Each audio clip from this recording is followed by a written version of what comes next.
Sige. Kita nyo yung ngiti ng may-ari, yun yung pinaka-importante sa atin. So bago pa yung pira-pira, meron tayong customer ngayon. So ito, mula to sa Basilan. Ito yung gihambin niya na balatian. Ayan, nagkurog-kurog yung kahimtang. Bali, low power to at piki talaga yung takbo niya kasi nga ay palyado. So ngayon ay tingnan natin yung naka-display. So nakailaw yung sign ng pitaka at naka-blink pa. So wala talaga, sinubukan kong apakan pero purot-purot talaga yung kahimtang niya. So ngayon, kung ayaw mong ma-scam at gusto mong magka-idea, baka nagbalak ka na mag-DIY, ay panoorin mo tong video na to. Ayun mga 1 hour muna. Pinakadukay na sa oras. Maximum na ito.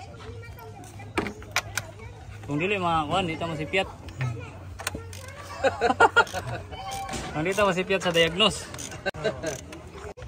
Pero ang ato ang diagnose niya, partida ha, wala pag-abrihan no. Ako tagnaon sa problema. Ang wire sa injector naputol. Pero wala pa malili, kaya na po masilalo. Ang sabi nung may-ari ay meron na rin daw naunang mag-check dito. At ang sabi nung nag-check ay sira daw yung injector, so kailangan daw na palitan.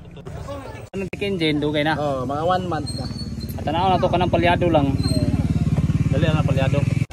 So ngayon ay magkakaalaman na kung sino ba talaga yung tumama ang hula-hula.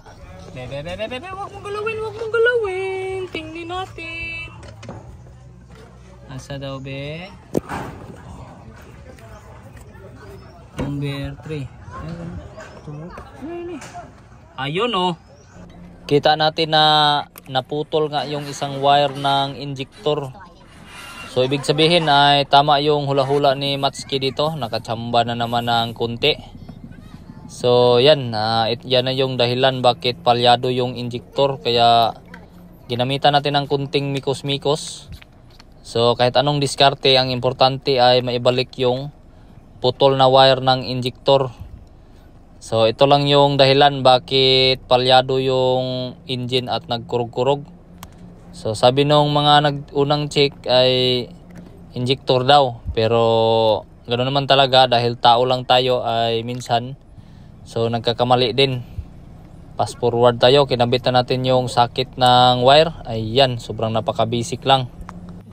So kita naman natin yung trabaho na sobrang napaka-basic at napakadali lang. Kaya hindi na natin kailangan pang patagalin yung trabaho para lumaki-laki yung libor.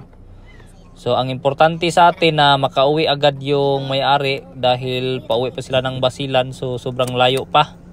Start agad tayo. Ayan.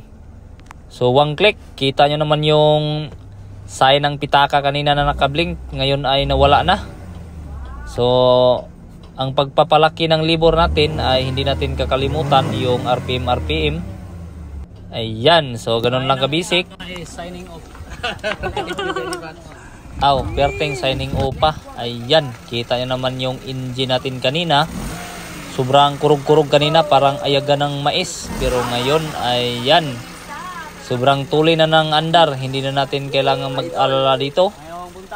Pwede na tong bumiyahe ulit ng malayo, so papuntang Basilan. So yung Basilan pala ay sobrang layo, so unahan pa yan ng Zamboanga. Kita nyo yung ngiti ng may-ari, yun yung pinaka-importante sa atin. So bago pa yung pira-pira. Good job!